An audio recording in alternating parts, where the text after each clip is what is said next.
de Guillaume Cabanac, que je vais d'abord, bien sûr, remercier. Et donc, c'est une présentation très courte, hein, à savoir que donc il est professeur des universités en informatique à l'IRIT. L'IRIT, c'est l'Institut de recherche en informatique de Toulouse. Il est titulaire de la charge décontamination de la littérature scientifique. Tout un programme, et bien entendu, c'est tout à fait cohérent avec le sujet d'aujourd'hui. Il est membre de l'Institut universitaire de France. Je pense que très jeune, c'est un très jeune membre de l'Institut universitaire de France. Moi, je vous ai d'abord connu à travers un article de la recherche en 2024, un article évidemment très intéressant. Et dans cette même revue, Stéphanie Ruffy, qui était alors la directrice de l'Office français de l'intégrité scientifique, a écrit un article qui s'appelle « Sans intégrité, pas de science ». Et elle conclut s'y ajoute au développement d'utilisation répréhensible d'outils d'intelligence artificielle, par exemple pour biaiser délibérément les processus d'évaluation par les pairs, comme l'a montré l'informaticien Guillaume Cabanac, c'est vous, mettre en place les moyens de contrer efficacement ces dérives afin de maintenir la confiance dans les publications scientifiques me semble être un enjeu majeur pour tous les acteurs de la recherche. Voilà, fermez les guillemets. Donc on peut difficilement mieux dire pour vous présenter et insister sur l'importance de vos travaux. Donc monsieur le détective scientifique, monsieur le fin limier, à vous la parole.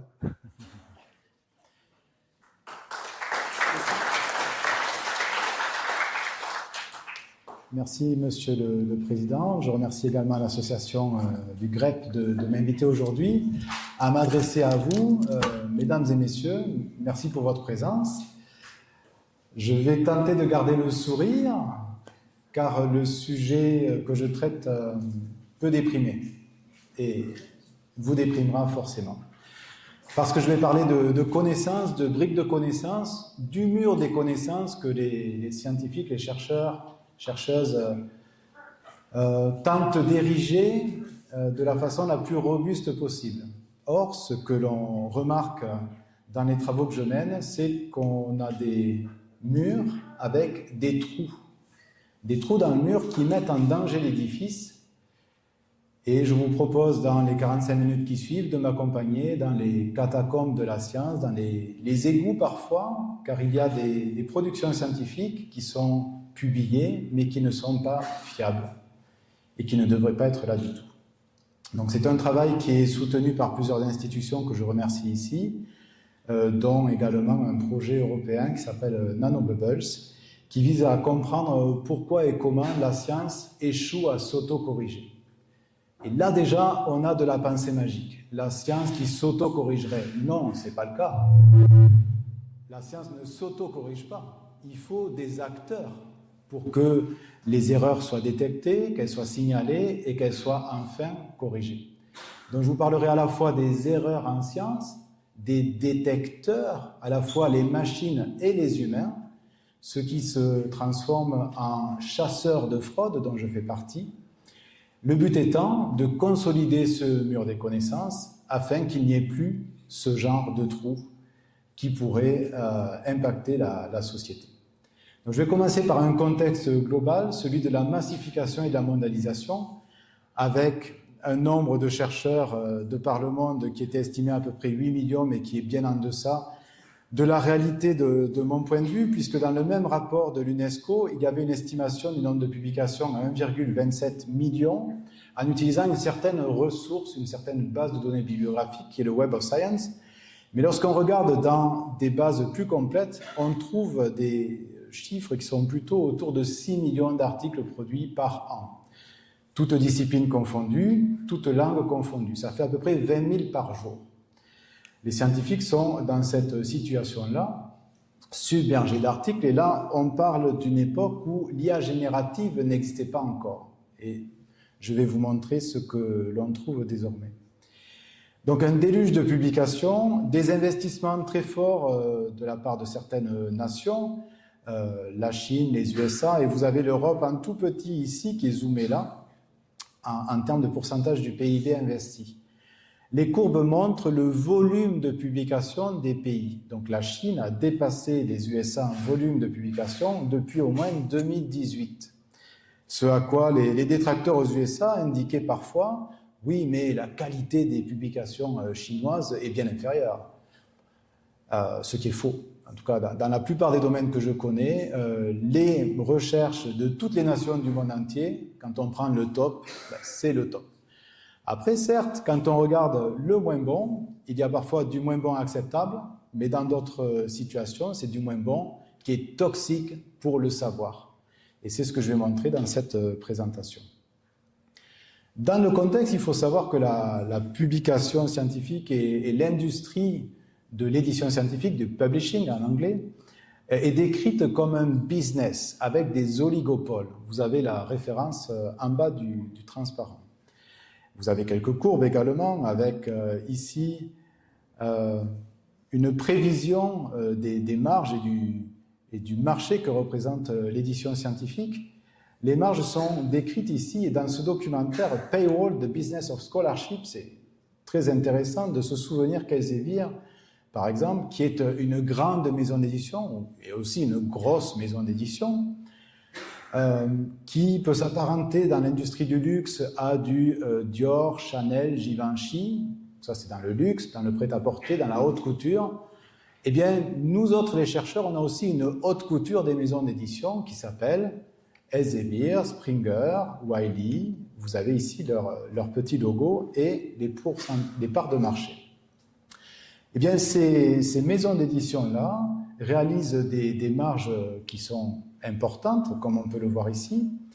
Et un des moyens trouvés, de mon point de vue, en m'appuyant sur ces chiffres-là, par ces maisons d'édition pour accroître leur chiffre d'affaires, consiste à créer des revues scientifiques auxquelles des auteurs provenant soit de l'industrie, soit de l'université, confient des manuscrits, donc de la connaissance, une découverte. Donc le chercheur va rédiger son article et le fournir gratuitement à la maison d'édition qui va l'imprimer, le distribuer et le vendre. En 20 ans, on remarque que le nombre de revues scientifiques a été multiplié par 2. Pour autant, est-ce qu'on a multiplié par 2 le nombre d'experts mondiaux qui vont évaluer ces articles scientifiques? Ces experts-là n'étant, pour la plupart des cas, pas payés, puisque c'est le système de l'évaluation par les pairs. Des pairs produisent des connaissances, donc des universitaires, des industriels, des chercheurs, produisent des connaissances, les confient à des revues, ces revues vont orchestrer l'évaluation par les pairs, qui va consister à demander à d'autres universitaires ou à des industriels d'évaluer les articles avant de les produire et de les publier et de les imprimer dans des revues. Je vous fais circuler 2 revues, une en anglais qui s'appelle Nature, de façon à ce que vous voyez à quoi ressemble un article. Donc il y a un corps de texte, il y a des auteurs, des affiliations, des illustrations, des références bibliographiques à l'intérieur qui doivent être fiables, et vous allez comprendre pourquoi je vous parle de ça, et une autre revue qui est sur l'oncologie qui est rédigée en français. Donc ici, je pense qu'un nœud du problème est que les maisons d'édition ont multiplié par 2 le nombre de revues scientifiques, et dans les comités éditoriaux de ces revues, il a fallu recruter des personnes qui étaient encore disponibles, donc des experts mondiaux qui soient disponibles pour passer parfois jusqu'à 1 jour complet pour évaluer des articles scientifiques et dire OK ou pas OK, ou attention avec révision majeure ou mineure. C'est ça l'évaluation par les pairs, avec plusieurs tours d'évaluation et de correction des articles jusqu'à arriver à l'acceptation de l'article et la publication.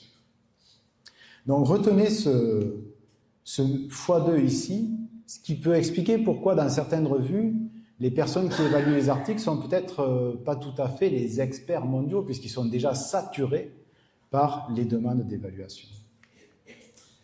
Quelles sont les menaces dont je vais parler? J'ai indiqué ici des étiquettes, alors qui sont en anglais, car la littérature scientifique sur le sujet est principalement en anglais. Le mot à retenir dans cette conférence, ça sera certainement paper mills. Ça veut dire moulin à papier. C'est une industrie, une entreprise, qui propose à des auteurs potentiels des articles à façon. Autrement dit, un auteur qui a besoin de produire un article pour conserver son emploi, par exemple en Chine, dans les CHU, il faut à la fois opérer, enseigner, faire de la recherche et publier. Il y a des quotas à atteindre, sans quoi les praticiens hospitaliers sont mis à la porte. En tout cas, ça a été documenté dans les années 2015 à 2018. C'était une pratique. Ce qui est observé, c'est que des pay permis se sont créés. Ce sont des entreprises qui proposent, moyennant finance, de préparer un article à partir de patchwork, de choses qu'on va copier-coller de ci, de là, dans l'ancien monde, et désormais qu'on va peut-être générer avec de l'IA. Et les pay permis sont si futés qu'ils arrivent à faire accepter ces articles-là qui sont de mauvaise facture, et ces articles se retrouvent dans les revues scientifiques et sont utilisés par à la fois les lecteurs humains et désormais aussi les IA qui apprennent à partir d'articles erronés. Donc la mission qu'on se fixe avec les collègues scientifiques qui travaillent sur la détection des fraudes et avec les bénévoles qui nous accompagnent consiste à identifier à la fois les pay permis, donc des producteurs qui peuvent être des grosses entreprises, c'est documenté, ou des individus tout simplement, qui vont fournir des articles à l'achat. Donc soit vous proposez d'être auteur numéro 1 à $800, auteur numéro 2 à $300. Bon, il y a un tarif dégressif. Soit vous proposez que votre article, quand il sera soumis, il sera évalué par des reviewers qui ont été sélectionnés de façon à vous avantager lorsque les comités éditoriaux sont envahis, puisque des revues, en fait, font travailler un comité éditorial et il suffit qu'il y ait au milieu de ce comité une personne malhonnête pour mettre à mal le système de l'évaluation par les pairs. Donc là, on est en train de parler de conflit d'intérêt. Normalement, il faudrait que l'évaluateur n'ait pas d'intérêt, de lien d'intérêt avec ce qu'il évalue, par exemple. Donc je parlerai de tous ces aspects par la suite. Je ne vais pas parler de ce qui s'est appelé les revues prédatrices, donc Predatory Journals. Il y a une quinzaine d'années, on entendait dans les labos, j'ai réussi à passer un article en 15 jours, il y avait 2-3 commentaires, ça a été vite réglé. Désormais, j'ai mon article, il est publié, il y a un DOI, c'est parfait pour la soutenance de thèse de machin-machine qui avait besoin d'un article à tout prix. Ah bon, combien ça t'a coûté? Ah c'est de l'open access, il faut forcément payer, ça a coûté $300. Ah bon, très bien. En fait, ça s'est vite su en fait, que ces articles-là avaient été acceptés, mais sans évaluation par les pairs fiables. Parce que le but de ces entreprises, les revues prédatrices et les publishers prédateurs, consistait à faire du cash, à accepter le plus d'articles possible, à faire croire qu'ils étaient des éditeurs sérieux en envoyant quelques commentaires, quelques remarques, mais ce n'était pas le cas. Donc la communauté scientifique a pris connaissance de cette méconduite et a tout fait pour lister ces prédateurs, ne pas envoyer là, former les étudiants, n'allez pas chez les prédateurs, allez plutôt chez la marque. Et la marque, c'est quoi? C'est l'élite. C'est Elsevier, Springer Wiley, c'est Dior, Givenchy, Paco Rabanne, etc. Ce qui fait qu'on a pensé collectivement qu'en allant publier chez ces gros éditeurs, on serait sur un terrain où il n'y aurait pas de dupes, où il n'y aurait pas de tromperie. Et c'est là que la communauté scientifique s'est fait avoir, parce que également dans ces éditions luxueuses et prestigieuses, on trouve désormais des problèmes. Alors c'était déjà signalé très tôt dans Science, en 2013, qui parlait du China's Publication Bazaar, parce que les premiers paper mills ont été identifiés en Chine. Et en 2021, encore, Nature titre « La bataille contre les paper mills », donc ces entreprises qui vendent de l'article tout bidon, tout faux. Cette bataille continue. Il y a des fake research papers, comme vous pouvez le voir ici. Quel est le type de pollution qu'on détecte dans ces articles de mauvaise qualité?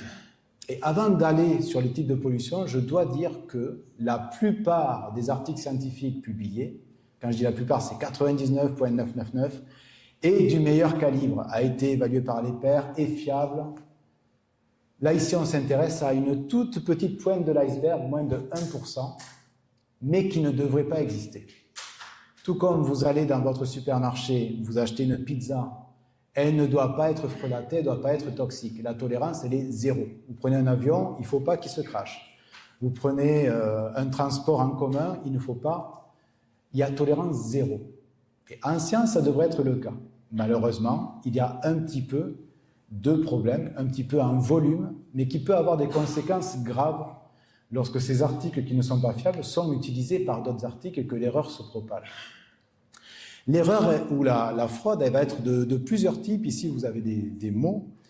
Et en rouge, c'est là où l'IRIT, à Toulouse, notre laboratoire, est spécialisé. Donc, on est spécialisé dans l'identification de textes générés qui ressemblent à des sciences, donc SciGen, ou à des mathématiques, MathGen.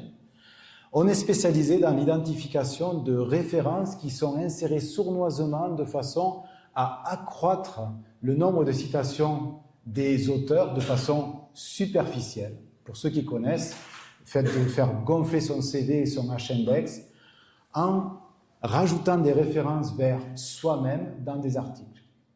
De plusieurs façons, et la façon la plus idiote consiste à écrire blanc sur blanc. Donc imaginez un article de Monsieur X, et à la fin de la section bibliographie, il y a 50 références à des articles de Monsieur X écrites en blanc sur blanc, de façon à ce que les humains ne voient pas ces citations, mais les machines ne regardent pas la couleur. Donc, elles indexent, et Google Scholar va indexer du blanc sur blanc.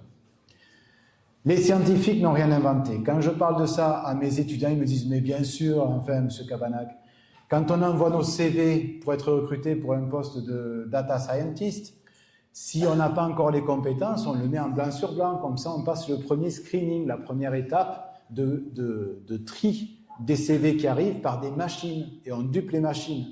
Et éthiquement, on n'a aucun problème avec ça. C'est ce que me disent mes étudiants.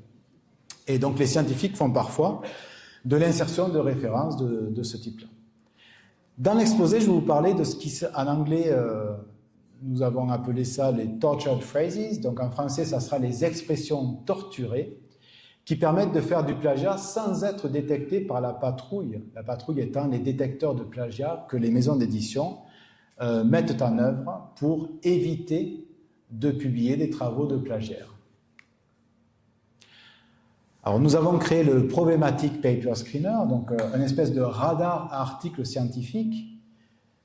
Il se fonde sur l'intégralité des articles publiés à ce jour et indexés par une société qui s'appelle Digital Science, qui a une couverture des plus larges actuellement.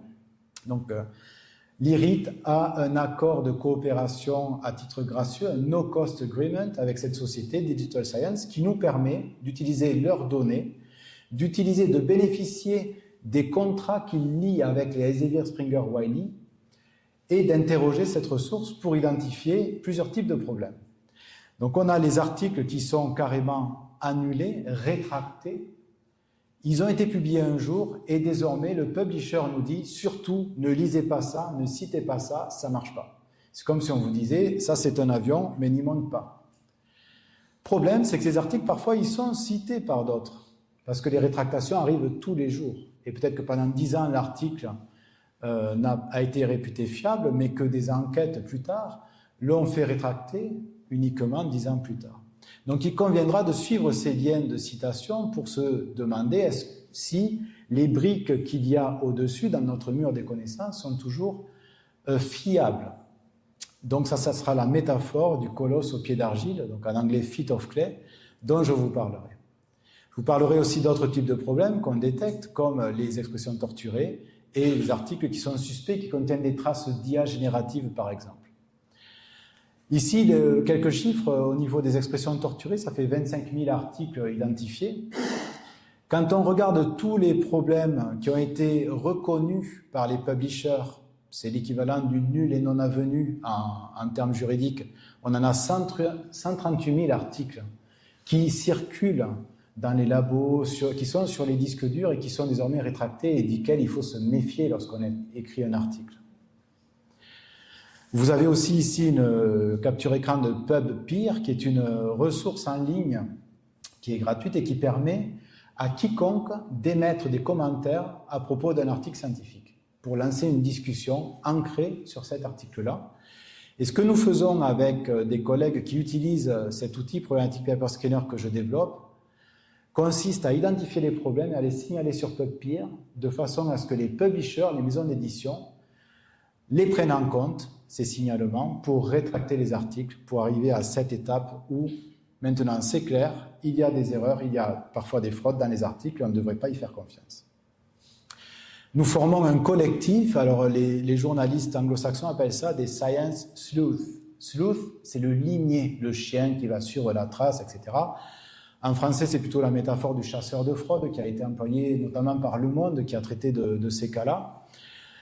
Nous sommes un collectif, il y a très peu d'universitaires au monde qui font ça, je peux les compter peut-être sur les doigts de la main, qui font ça à titre de recherche à 100%, qui sont spécialisés sur l'intégrité scientifique et la détection des problèmes. Il y a beaucoup de scientifiques qui détectent des soucis et qui les signalent, mais qui ne passent pas 100% de leur temps à ça. Souvent, ça leur arrive lorsque, dans leur propre pratique, ils détectent des fraudes et ils veulent le signaler. Ils ne veulent pas que ça reste uniquement à la salle de café du labo. Il faut que ça se sache davantage pour que le public et d'autres scientifiques puissent bénéficier de cette expertise post-publication. L'article est publié. Et certains deviennent des militants, des activistes pour dire « Regardez, cette équipe-là, elle a produit 50 articles publiés dans une revue de physique des hautes énergies hyper prestigieuse, hyper connue. Il faut bouger, il ne faut pas que nos étudiants, que parfois des patients, que parfois des IA apprennent à partir de ces articles qui ne sont pas fiables. » Et donc, ces science sleuths font ce travail-là de dépollution. Car une publication erronée, je vous le disais, c'est l'édifice qui est fragilisé. Donc nous ne sommes pas maçons, nous ne travaillons pas avec des briques et du mortier, on travaille avec des représentations des connaissances qui sont trouvables dans les articles scientifiques. Donc c'est plutôt là-dessus qu'on travaille avec des articles et des liens de citation. On va essayer de chercher ces bombes rouges pour les signaler et faire rétracter les articles. Un exemple de rétractation, un article fameux, Croissance en temps de dette, qui avait été écrit par deux chercheurs, Reinhard et Rogolf, contenait des erreurs qui ont été détectées par des lecteurs tiers. Ces lecteurs avaient demandé à obtenir les données qui étaient présentées sous forme d'un classeur Excel et qui n'avaient pas été à l'époque, en 2010, publiées avec l'article. Désormais, on nous demande en 2026 davantage de publier à la fois les données, des données à la connaissance. Donc, les données, les programmes, les analyses qui ont travaillé sur ces données et la publication scientifique. À l'époque, lorsque la tierce partie, donc un étudiant de master typiquement, a fouillé dans ces données, cette personne s'est rendue compte que les équations dans Excel étaient incorrectes, étaient fausses. Et les conclusions de l'article étaient invalidées. Or, c'était un article qui avait servi aux politiques pour justifier des politiques d'austérité. Observez l'affiliation Harvard University. Ce sont des universitaires qui sont aussi des conseillers auprès des pouvoirs publics. Qu'ont fait ces scientifiques-là quand on leur a dit il y a des erreurs dans votre article, tout comme si demain ou aujourd'hui vous me dites là, slide 5, ce que vous dites est faux et je vous apporte la preuve. Le scientifique doit reconnaître son erreur et la corriger.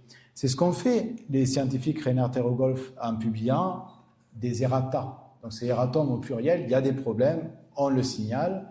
Métaphoriquement, ça veut dire que dans le mur des connaissances, il y avait un trou qui était pas très joli comme tout à l'heure, à gauche. Désormais, on construit une maçonnerie pour solidifier le mur et on peut continuer à construire au-dessus. C'est ça, un corrigendum, un erratum, voire une rétractation, le fait d'éliminer un article du corpus scientifique et de déclarer qu'il est nul et non avenu. Donc corriger la science, c'est ça, c'est des acteurs qui signalent des problèmes, des auteurs qui corrigent et des maisons d'édition qui publient les rétractations. Ces rétractations sont malheureusement, ou peut-être heureusement, on peut le discuter, en hausse. Dans ce cas-là, en 2023, c'est la première fois qu'on dépassait 10 000 articles scientifiques rétractés dans l'année. Et là où je dis malheureusement, c'est car 8 000 d'entre eux, donc 80%, provenaient d'une seule maison d'édition qui s'appelle Hindawi, qui avait été complètement gangrénée par des paper mills et étrangement racheté par un des gros acteurs du domaine qui s'appelle Wiley, mais qui n'a pas vu qu'il a acheté une pomme pourrie. Donc on a retourné la pomme, on a vu qu'elle était toute pourrie, 8000 articles rétractés. Ces articles avaient été publiés en open access, donc des scientifiques, des chercheurs, parfois des universitaires, avaient payé un droit de publication qui pouvait aller jusqu'à 3000 $. Donc vous calculez, 3000 fois 8000, c'est l'argent empoché par Wiley pour publier des articles qui n'étaient pas fiables et qui ont été rétractés. Dans ces cas-là, avec une casquette d'activiste, ce que je dis publiquement en maison d'édition, c'est cet argent que vous avez empoché, vous ne le restituez pas aux fraudeurs, bien sûr, mais vous devez le transférer à une œuvre caritative.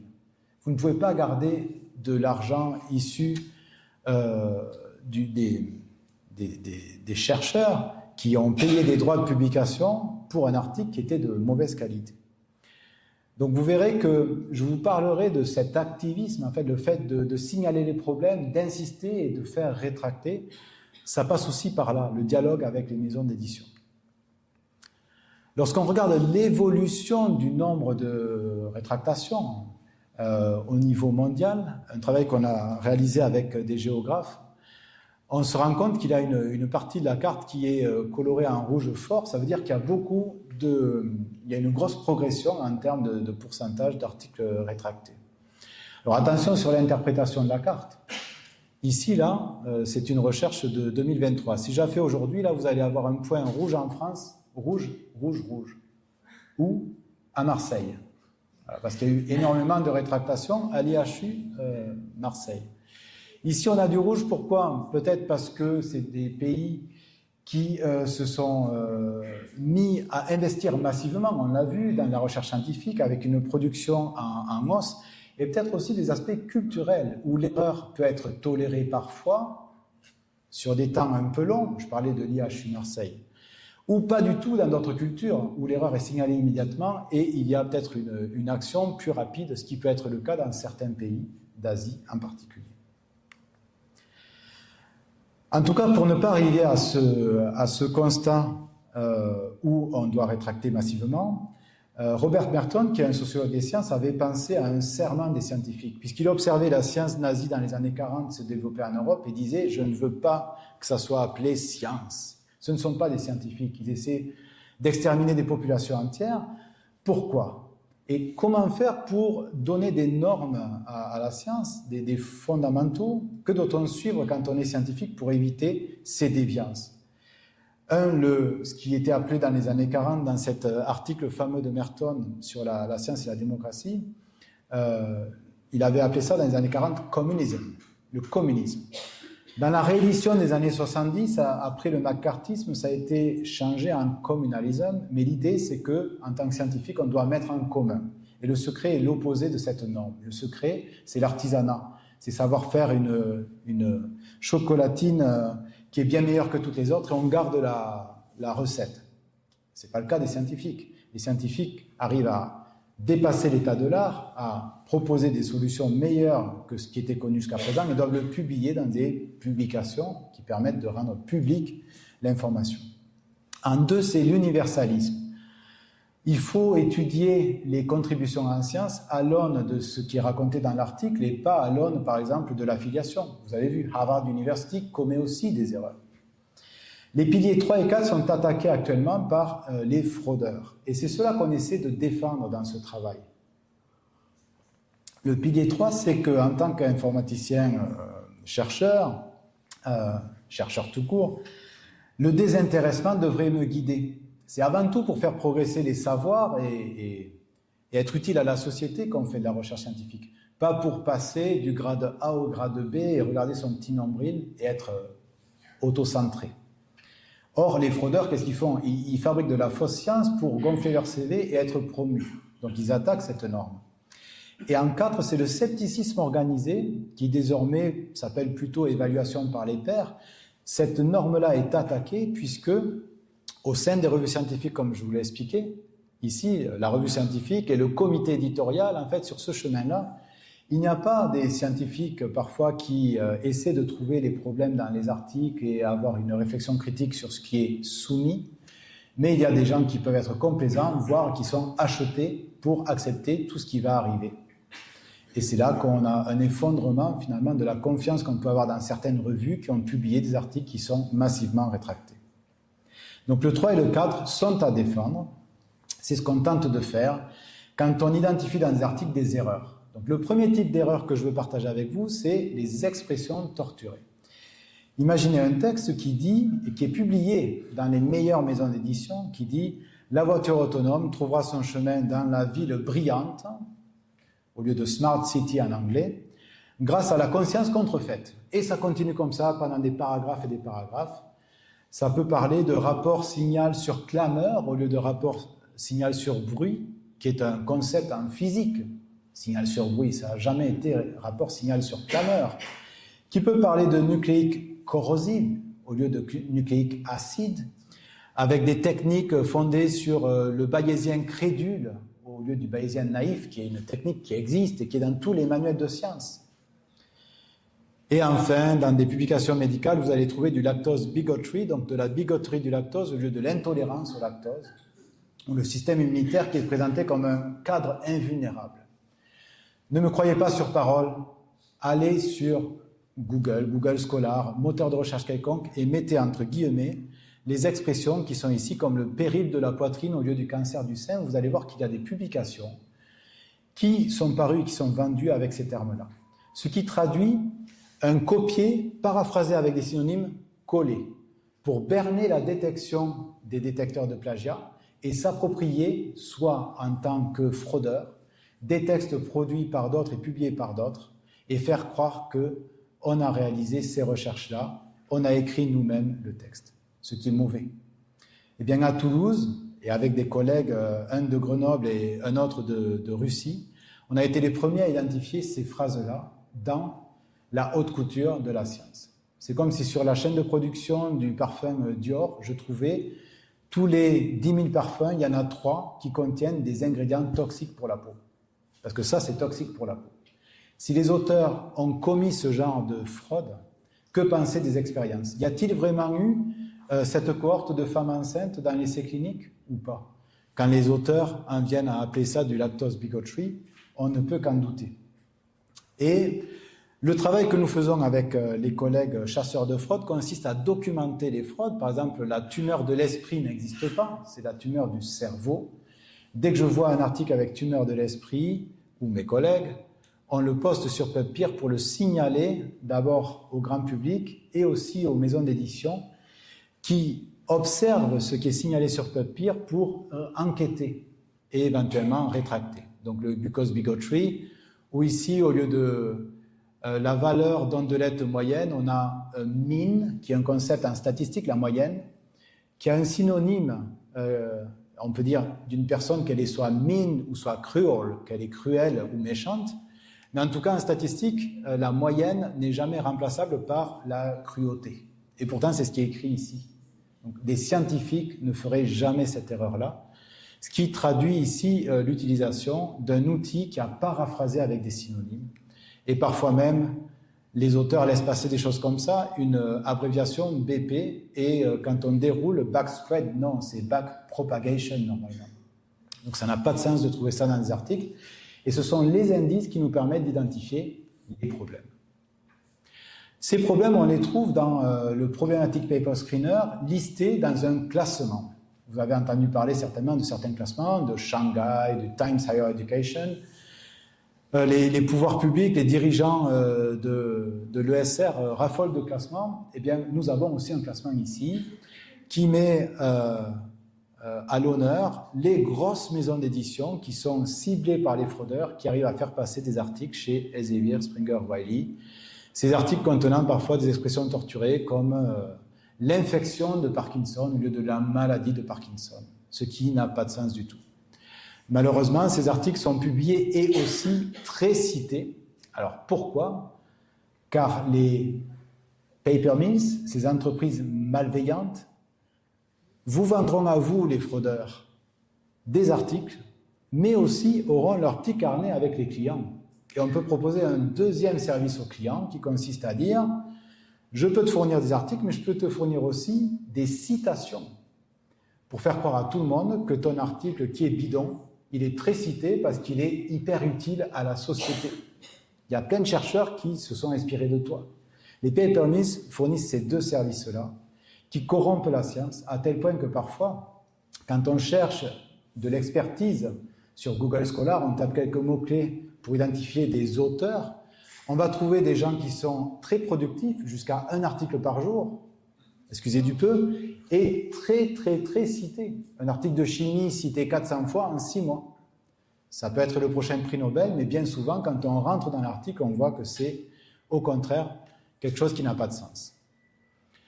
Ici, sur ces chiffres issus du Chromatic Paper Screener, on voit des revues scientifiques. Donc, par exemple, on a Microprocessors and Microsystems, c'est la première qu'on avait épinglée avec les collègues, qui ont pu publier jusqu'à 600 articles qui sont de mauvaise facture et qui ont été par la suite rétractés. Vous allez tous penser que cette revue n'existe plus désormais. Eh bien, c'est faux. Les publishers ne ferment jamais les revues. Ils acceptent toujours des articles, ils acceptent toujours d'empocher les author processing charges, les frais de publication. Et quand on est jeune chercheur ou chercheur un peu plus senior mais un peu candide, qu'on sait que Microprocessors et Microsystems c'était une super revue il y a 5-6 ans et qu'on ne s'est pas tenu au courant, on peut envoyer un article là-dedans, mais c'est comme si c'est pire que si on le mettait dans une poubelle. Parce que la communauté scientifique sait que cette revue a été infiltrée et a rétracté massivement.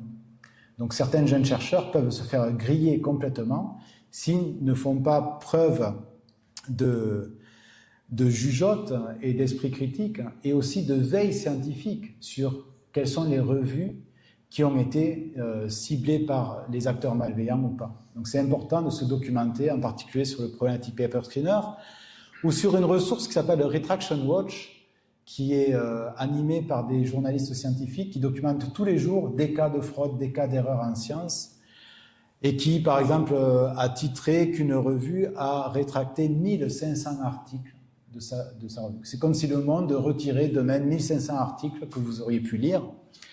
Et parmi les raisons de la rétractation, on trouve 2 raisons qui sont liées au travail qu'on réalise à Toulouse sur la présence d'expressions torturées et la présence aussi de références qui ne sont plus fiables parce qu'elles sont rétractées.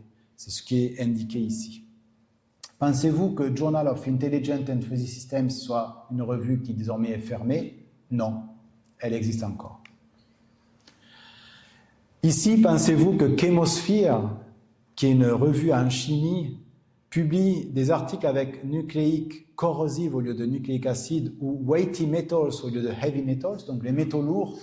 En français, ça s'appelle métaux lourds, ça ne s'appelle pas métaux dispendieux ou métaux obèses. Voilà. C'est ce qu'on trouve en fait dans la littérature, des gens qui ne savent pas que par exemple un magnetic separator, donc quelque chose qui sépare une autre chose et c'est magnétique, ce n'est pas attractive. Ok, magnétique et attractive, si j'étais un auteur de fiction, je dirais cette personne est magnétique, elle est attractive, mais en science, quand il y a une expression magnétique, imagerie par résonance magnétique, c'est pas imagerie par résonance attractive. Voilà. C'est ça qu'on trouve. Et grâce à ces signalements, en fait, on arrive à faire délister des revues, vous l'avez ici, du Web of Science, par exemple. Donc des revues qui avaient avant un impact factor ne l'ont plus car elles ont produit des connaissances qui ne sont pas fiables et qui sont rétractées. Ici, vous n'avez pas des phrases torturées, mais c'est des mathématiques torturées. Je peux pointer juste ici. Je pense que quand j'étais en première S, j'étais capable de voir qu'une intersection entre 2 choses qui ne sont pas 2 ensembles, ça n'existe pas. C'est une chimère. C'est inventé par une machine. Et là, les auteurs, visiblement, ils ont rajouté ces textes en plein milieu de leur article qui, par ailleurs, étaient plutôt de bonne facture. Pourquoi? Pour paraître peut-être plus scientifique. On a eu beaucoup de mal à faire rétracter cet article, vous voyez les dates, et il a fallu utiliser les médias sociaux, le name and shame, donc le fait de mettre la honte, non pas aux auteurs, parce qu'ils sont pris dans des engrenages que je ne maîtrise pas, je ne regarde jamais les auteurs, je regarde la maison d'édition qui est responsable de cet article, qui a accepté le transfert de copyright, qu'il a parfois demandé, qui a accepté les frais de publication et qui publie cet article sur son site web. Donc on peut générer des maths, désormais avec l'IA générative, on peut générer du texte, des images, plein de choses. Donc là, les maisons d'édition s'en sont préoccupées très tôt en disant qu'il fallait réguler avec des notes destinées à des auteurs. Ici, vous avez l'association de chimie américaine avec des meilleures pratiques, quelles sont les meilleures pratiques dans le domaine. Ce que les publishers disent, c'est la chose suivante. L'IA générative est un outil, tout comme un spectromètre est un outil, tout comme un thermomètre est un outil. Utilisez-le à bon escient et expliquez dans votre méthode rédigée comment vous l'avez utilisé. Voilà. Ne le passez pas sous silence.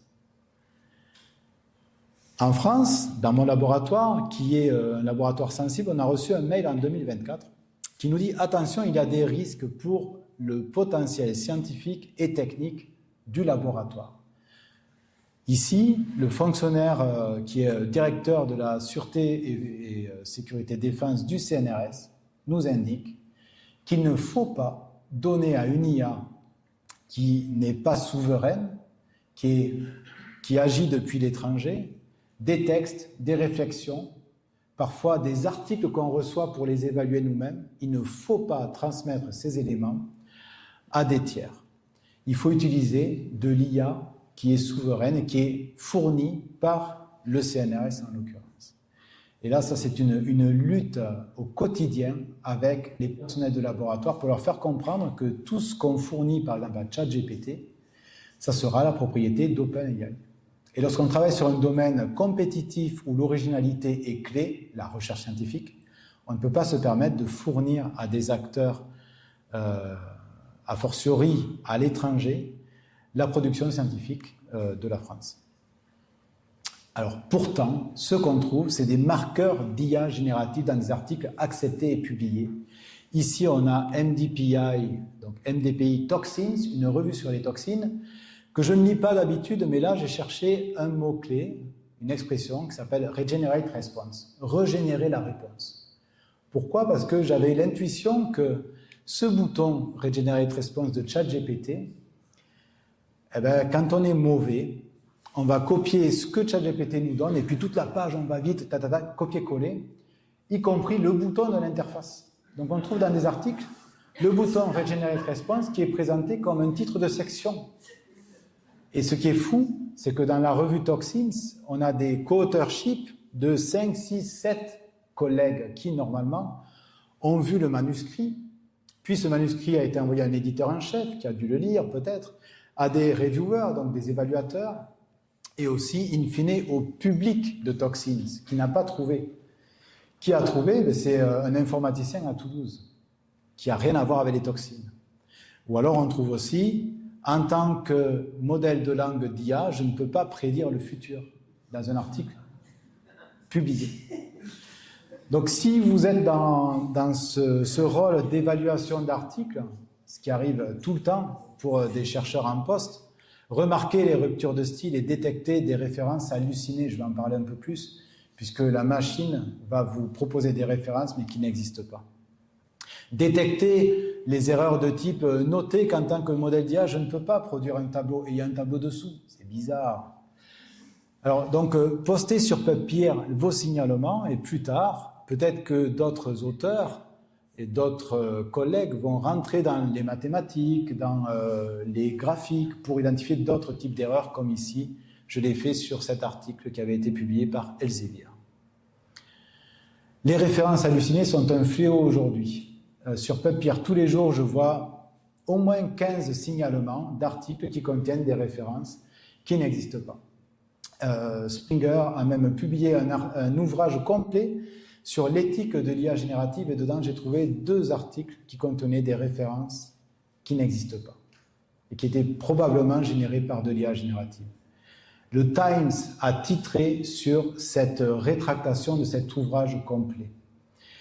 Ce qui, du point de vue du lecteur qui ouvre le Times et qui voit qu'il y a des ouvrages maintenant qui sont rétractés complètement parce qu'ils contiennent de l'IA générative, alors que le sujet lui-même est l'éthique de l'IA générative, ça fait croiser les fils dans mes cerveaux, parce qu'on se dit, mais c'est pas possible, en fait.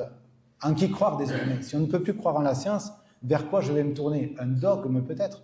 Est-ce que c'est vraiment ça ce que nous souhaitons? Non, ce n'est pas le cas. Et ce qui est difficile dans la communication vers le grand public, c'est de bien toujours dire que c'est moins de 1% des cas. Voilà. Il ne faut pas généraliser, mais ça fait peur quand même. Le fait d'utiliser les médias sociaux ici pour dire que dans cet article, il y avait des gros problèmes, il y a plus de 90 papiers dans cette revue qui ne vont pas, il y a 18 références hallucinées, faites quelque chose, ça c'est un travail du quotidien pour convaincre que des articles sont de mauvaise facture, que ici dans Frontiers in Cell and Developmental Biology, sur la biologie du développement, on a un rat fameux maintenant, c'est leur article le plus consulté à Frontiers. Pourquoi? Pas pour de la bonne science, mais pour ce pastiche, cette erreur-là, qui présente un rat dont le testicule est plus gros que le cerveau, ce qui n'existe pas, qui présente ici un diagramme qui contient des lettres qui sont mal formées, qui sont générées par l'IA. Frontiers a dit, cet article est passé au travers du filet de la peer review, de l'évaluation par les pairs, ce qui est faux, puisque j'ai réussi à télécharger le PDF avec les échanges entre les auteurs et les rapporteurs qui avaient laissé passer l'article. Tout comme ici, le rapporteur a laissé passer un article et a même dit dans son rapport d'évaluation « Les deux tableaux et la figure seem nice and clear ». Bien. Donc, ça veut dire que moi, aujourd'hui, là, je me tiens devant vous, je devrais avoir devant mes poumons une espèce de gros ballon de foot pour être constitué tel qu'un humain représenté par MDPI Pharmaceutics. C'est ça le type d'erreur qu'on trouve et de chimères générées par l'IA générative. Ici, c'est un article de Springer Nature hyper connu en tant que le Autism Bike Paper. Donc, l'article qui traite de l'autisme et qui a osé mettre une bicyclette dans une illustration, mais après, il y a tout qui est faux. Rien ne va sur cette évaluation. Regardez la dame, elle a ses jambes coupées en deux. Et ça veut dire quoi, cette illustration-là, pour illustrer quelque chose dans un article sur l'autisme? Donc, cet article est désormais rétracté. Il y a des cas encore plus graves où parfois des auteurs ont constitué un corpus de photos avec des photos de visages d'enfants, ont étiqueté autistique, non autistique, sans consentement, sans rien, ont mis ça sur une plateforme destinée à des informaticiens pour entraîner des modèles d'IA pour détecter si le visage qu'on lui soumet est le visage d'une personne autiste ou pas. Et au moins 40 articles ont été rétractés parce qu'elles se sont appuyées sur un jeu de données qui n'était pas fiable. On en est là. Ou alors des expressions torturées, vous connaissez désormais. On trouve aussi des articles en biologie, en oncologie, qui travaillent sur des lignées cellulaires qui n'existent pas. La lignée ABZ12 est utilisée dans un tel article et elle n'existe pas, elle n'a jamais été documentée nulle part. Et avec des collègues, on a publié cette découverte dans le Journal international du cancer. Et Science a titré, imaginez ça, comment peut-on arriver à faire face à cette fakerie, au fait de tout tromper. Alors, des auteurs produisent du texte, des images, ils font plein de trucs un peu fous, produisent des contenus qui ne sont pas fiables. Ça, c'est les auteurs. Du côté des évaluateurs, il y a une opportunité. L'IA peut me faire gagner du temps. Au lieu de passer 3 heures dans le TGV en train de faire l'évaluation de mon article, si j'utilisais ChatGPT pour lui demander ce qu'il en pense, si je faisais un copier-coller de son appréciation, c'est ce qui peut arriver parfois, puisque dans des rapports d'évaluation, on trouve du Regenerate Response, que vous connaissez maintenant tristement, et l'article du Times est ici. Imaginez le titre. Des limiers scientifiques, ou un limier scientifique a trouvé des fakeries ChatGPT dans des articles de recherche. En fait, ce type de problème-là, Regenerate Response, je l'ai trouvé dans moins de 100 articles. Mais il faut faire attention à la surgénéralisation qui parfois révèle d'un raccourci dans la presse grand public. Donc j'en arrive vers la fin de mon exposé. Je vous ai parlé de plein de petits problèmes avec des textes, des images, du vol de texte, de la manipulation. Je vous ai parlé aussi de la rétractation, lorsqu'on arrive à faire entendre raison aux maisons d'édition en leur disant « non mais là ça, il faut le rétracter, c'est sûr ». on a des articles qui sont déclarés comme problématiques, qui sont rétractés. Certains ne sont pas rétractés, ils sont accompagnés d'une note. En anglais, ils disent « expression of concern ». Il y a des gens quelque part qui ont dit que là, il y a des problèmes. Et c'est ce qu'on peut lire dans la notice de « expression of concern ». Donc, pour moi, il y a deux petites bombes. Il y a les bombes rouges et les bombes oranges qui signifient que cet article-là, on ne peut pas y faire confiance. Et grâce au Problematic Paper Screener, une des innovations qu'on a proposées il y a 2 ou 3 ans, c'est de remonter les liens de citation et d'identifier des articles qui paraissent de très bonne facture, mais qui s'appuient sur des références qui ne sont pas fiables. On a été le premier à faire ça au niveau mondial de toute la littérature scientifique et à afficher publiquement les articles de toutes les maisons d'édition qui contiennent parfois jusqu'à 20 références qui ne sont aujourd'hui plus fiables. Peut-être qu'en 2019, quand cet article est paru dans Molecular Cancer, toutes les références étaient fiables, mais tous les jours, je vous disais, les publishers rétractent des articles. Donc tous les jours, il faudrait vérifier, suivre les liens de citation et voir comment l'erreur détectée dans l'article qu'on a rétracté a pu se propager précédemment par des auteurs qui ont cité cet article. C'est ce que fait le détecteur qui s'appelle colosse au pied d'argile, Feet of Clay, puisque le colosse, il est là, et les pieds d'argile sont là. Donc c'est ce qu'on trouve avec malheureusement une croissance du nombre d'articles qui contiennent dans leur bibliographie des références qui ne sont pas fiables. Donc 1, 2, 3, voire plus. Donc avec 3 références rétractées ou plus dans des articles, il y a dans la littérature 3000 articles qui ne sont pas encore rétractés, qui contiennent des pieds d'argile. J'ai fait une liste pour chacun des publishers à qui je donnais cet exposé pour leur dire voici le pire cas que vous allez trouver sur le Problematic Paper Screener. Donc, par exemple, Springer, dans quelque chose qui traite du cancer du poumon, avec 74 références rétractées. Vous avez aussi Frontiers, Elsevier, Sage, 39 références rétractées. C'est beaucoup autour de l'oncologie, autour des sciences biomédicales. Et j'ai listé comme ça tous les publishers en leur disant « Connectez-vous à ce site universitaire qui est gratuit, on n'est pas une start-up, on n'a rien à vendre, on veut juste dépolluer la littérature. » Pour ceux qui connaissent, vous reconnaîtrez ces 3 lettres, BMJ, British Medical Journal, à propos de prévenir la douleur suite à une injection de propofol, qui contient 16 références rétractées. Ce qui résulte parfois de la détection d'un scandale dans le monde biomédical avec un chercheur qui était hyper productif, mais qui a hyper bidonné les choses. Et le jour où ce type de personnalité tombe en discrédit, tous ces articles, les 200, 300, tombent l'un après l'autre et on voit la propagation de l'erreur ici. Donc c'est ce que je fais au quotidien. Donc là, c'était sur Twitter à l'époque. Je disais que on avait trouvé un article qui citait 51 articles et on demandait à rétracter en cascade. C'est l'objectif. Parfois, les auteurs répondent en disant « Vous savez, j'ai cité 600 articles, alors s'il y en a quelques-unes qui sont rétractées, est-ce que c'est bien grave? Je ne comprends pas ces accusations. » Enfin, ce ne sont pas des accusations, c'est de la science. Si quelque chose ne tient pas, il faut l'indiquer. Et c'est ce qu'a fait le publisher ici en mettant une note « Expression of Concern » dont je vous parlais. Frontiers in Oncology, le jour même de la publication de cet article, il y avait déjà 6% des références qui n'étaient pas fiables, donc 29 références. Et ça, de mon point de vue, c'est inacceptable. Puis les publishers ont tous les outils nécessaires pour ne pas publier un article qui contienne déjà des références rétractées. Avec des collègues à Paris, en épidémiologie, donc l'équipe du professeur Boutron, on a travaillé sur les méta-études, donc dans le monde biomédical.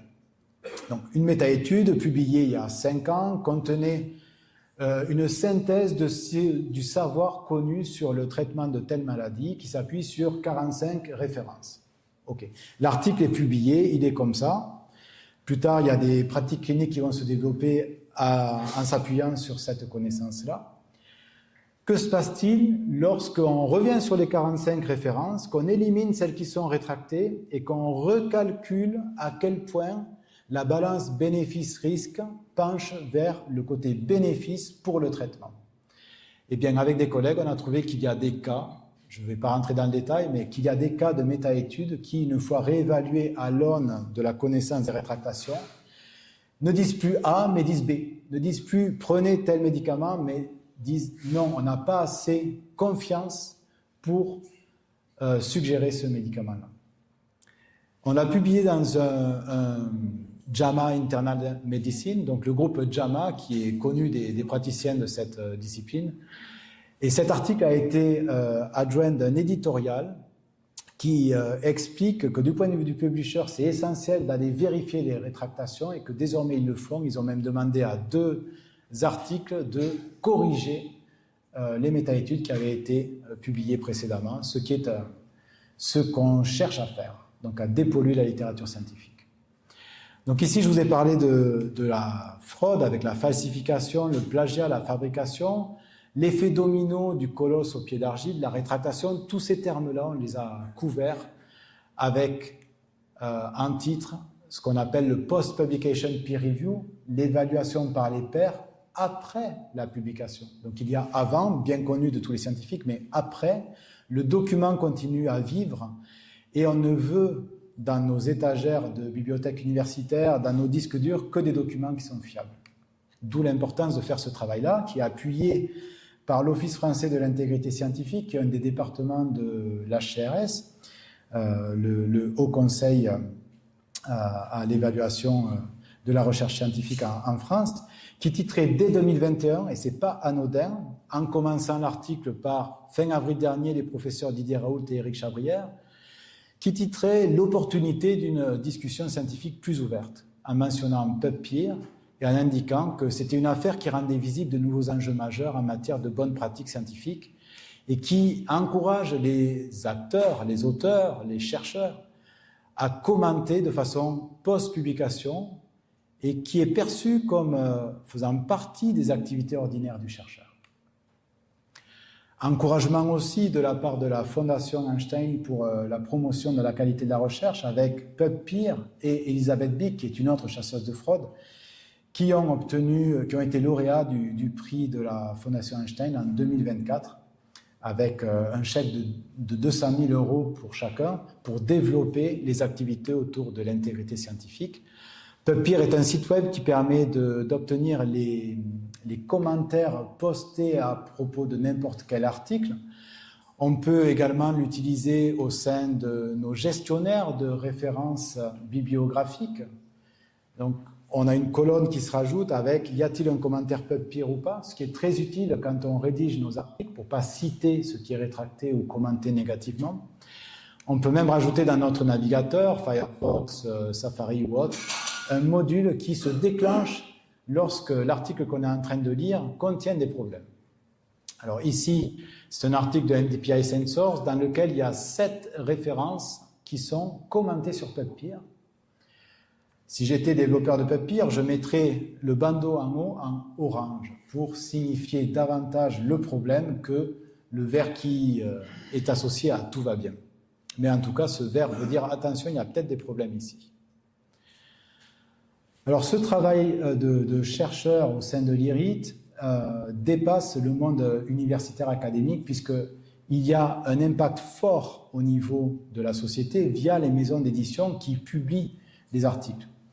Donc, il était essentiel d'arriver à faire un transfert technologique vers ces acteurs qui en ont besoin, qui réclament les outils qu'on développe en open access, librement accessibles par la terre entière. Mais qui nécessite parfois d'avoir l'expertise du chercheur pour faire cette passation de technologie. Donc à ce titre, je suis souvent consulté, c'est chaque fois pro bono, en fait je ne gagne pas d'argent avec ça, mais je cherche à faire que la recherche scientifique développée soit profitable au plus grand nombre via les maisons d'édition, ce qui sert aux chercheurs, car le chercheur ne veut pas avoir comme tâche d'évaluation, l'évaluation d'un article qui est de mauvaise qualité, qui aurait pu être détecté avant. Donc les maisons d'édition rajoutent des portiques, un peu comme à l'aéroport, vous passez sous des portiques, donc il y a plusieurs détecteurs qui sont progressivement rajoutés dans la chaîne éditoriale pour identifier les phrases torturées, les références rétractées, etc., etc., et limiter la pollution de la science. Ça, c'est un aspect du travail qui nécessite de travailler avec l'industrie. Par ailleurs, je travaille aussi avec les institutions en France, avec le CNRS, en particulier l'Institut de l'information scientifique et technique à Nancy, pour développer un outillage destiné aux chercheurs de l'ESR en France, donc verrouillé, fermé, aussi ouvert que possible, mais aussi fermé que nécessaire. On ne veut pas en effet que des auteurs malveillants, des businessmen de paper mills utilisent cet outil pour passer au peigne fin leurs articles, éliminer les problèmes qu'on arrive à détecter et tromper encore plus l'édition scientifique. Donc là, il s'agit de l'outil qui s'appelle BibCheck, qui permet à des scientifiques de vérifier que les manuscrits qu'ils sont en train de rédiger ne contiennent pas de problèmes patents comme des expressions torturées, des références hallucinées ou rétractées. C'est le mot de la fin. Il faut dépolluer la littérature scientifique. Au sein de cette littérature qui, pour la plus grosse partie, est de la meilleure des factures, il y a quand même un petit bout d'iceberg qui ne va pas, donc il faut détecter les problèmes. Que des faussaires arrivent à se faire passer pour des pseudo-auteurs, soumettent des articles de mauvaise qualité, que des gatekeepers, donc des protecteurs de la science, des évaluateurs, n'arrivent pas à identifier, que des maisons d'édition publient sans monitorer leurs revues. Quand on voit les revues qui ont jusqu'à 1500 articles rétractés, on peut se demander vraiment, aurait-on pu identifier ces problèmes plus tôt? C'est la question principale que je leur pose chaque fois. Et les pouvoirs publics aussi qui parfois, dans certains pays, promeuvent ce qu'on appelle le publish or perish, donc publie ou meurt, et qui poussent les gens à une forme de boulimie à toujours publier plus vite, et à viser les revues les plus prestigieuses et donc à les manipuler. Le mobile étant la promotion de soi-même ou de sa petite équipe, la reconnaissance, une forme de capital symbolique. On est reconnu comme un publiant qui publie beaucoup et qui est beaucoup cité, qui plus tard se transforme dans un capital économique lorsque les gens sont promus et atteignent des positions mieux rémunérées. Je vous ai parlé des modus operandi, donc des plagiats, l'infiltration de revues, l'achat de citations, qui, in fine, polluent la littérature et qui aussi contribuent à cette érosion de la confiance que la société concède à la science. Ce qui est au détriment, je pense, de cette entreprise scientifique. Donc les détectives dont je vous ai parlé sont à la fois des scientifiques professionnels, mais peu nombreux à être vraiment sur une mission intégrité scientifique et recherche sur ce sujet, mais beaucoup d'amateurs et de bénévoles qui, par exemple, utilisent le Problematic Paper Screener pour trouver dans les 160 millions publiés quels sont ceux qui sont déjà détectés comme problématiques et pour publier des rapports post-publication dans PubPeer et faire bouger les choses. L'objectif est à la fois curatif. Il faut éliminer cette pollution qu'il y a sur la plage étant la littérature scientifique, les étagères de nos bibliothèques universitaires, et aussi préventif. Là, c'est le rôle de chercheurs en informatique qui travaillent sur le domaine de l'intégrité de façon à anticiper de nouvelles fraudes. Je ne l'ai pas dit, mais dans cette recherche, il y a zéro utilisation d'IA, c'est uniquement de l'expertise humaine. Ce sont des technologies et des concepts, des méthodes forgées en informatique depuis les années 50, 60, 70, qui ont fait leurs preuves, qui sont très peu consommatrices de ressources. Je scanne 160 millions d'articles scientifiques en moins de 24 heures dans un petit laboratoire de province et un petit serveur. Aucune IA là-dedans et ça ne serait pas utile à ce jour d'impliquer l'IA. Et le moyen que nous mettons à disposition de la communauté est le Problematic Paper Screener consultable sur le site de mon laboratoire. Je vous laisse avec à la fois des conférences filmées ou des articles sur le sujet et vous incite à inviter ma collègue Ophélie Fraisier-Vernier qui pourrait vous parler des mésusages des LLM, donc les Large Language Models, l'IA générative, pour la production d'articles scientifiques. Donc qui peut faire un focus sur l'IA avec ses usages et mes usages pour la production de la science. Moi, j'ai apporté quelques petites touches avec le RA dont vous vous souvenez, avec le Regenerate Response, mais il peut y avoir une autre conférence d'1 heure sur ce sujet-là. Et je vous remercie pour votre attention.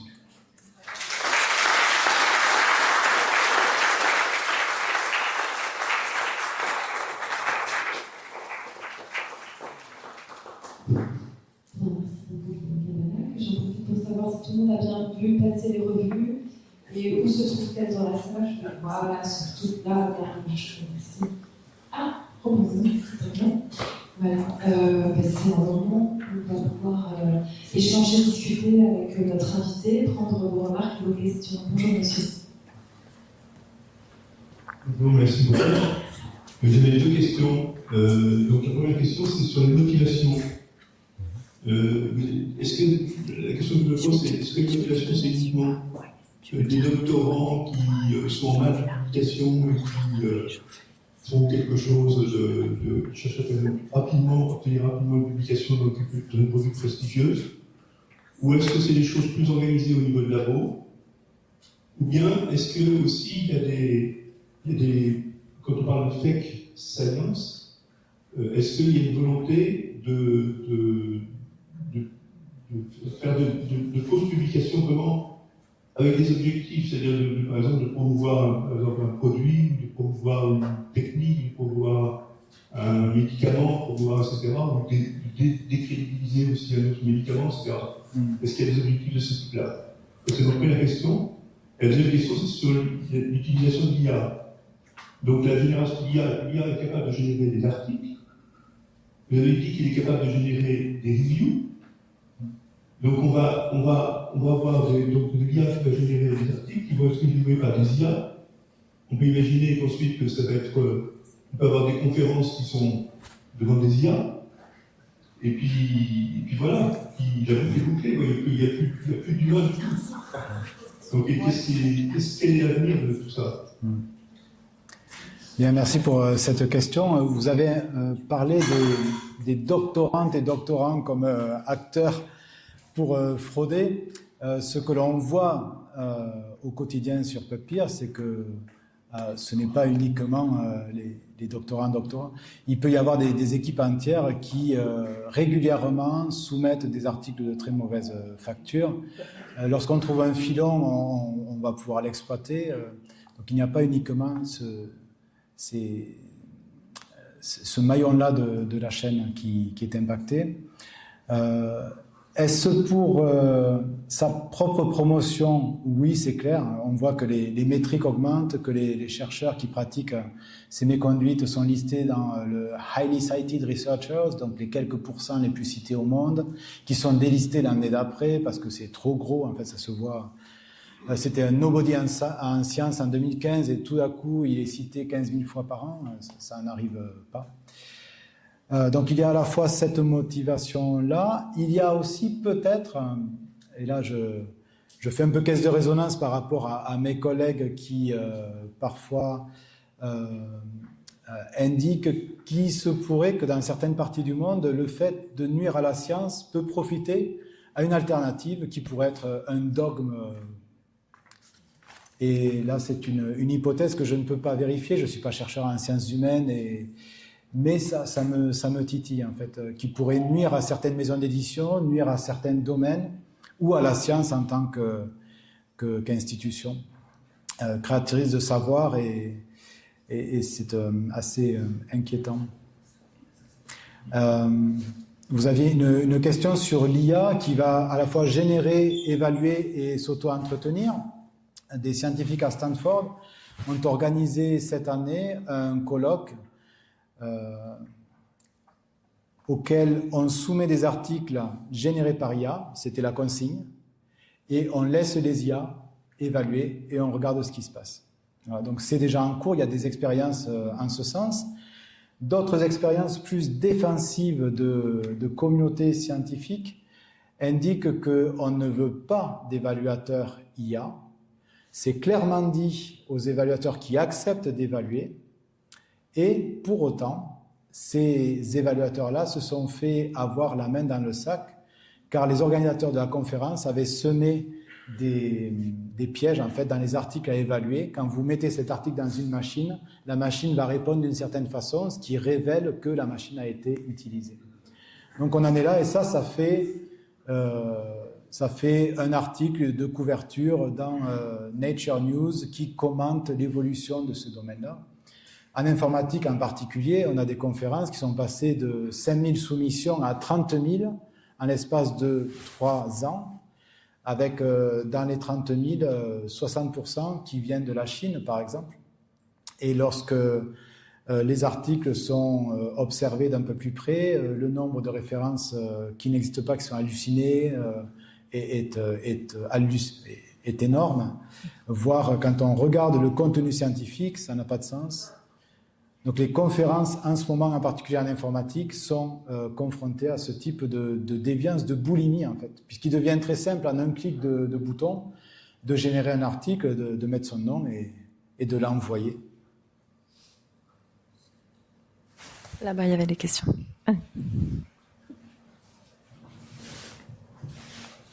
Oui, merci de votre exposé.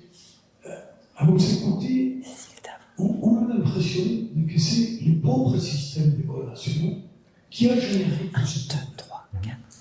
Vous le formulez très bien avec cette phrase, qui me dit que c'est Schubert qui a dit polie ou meurt. Donc, tous les chercheurs ils sont obligés de courir derrière les publications. Donc, vous avez une demande ou une offre, en face, vous avez une offre ou une demande.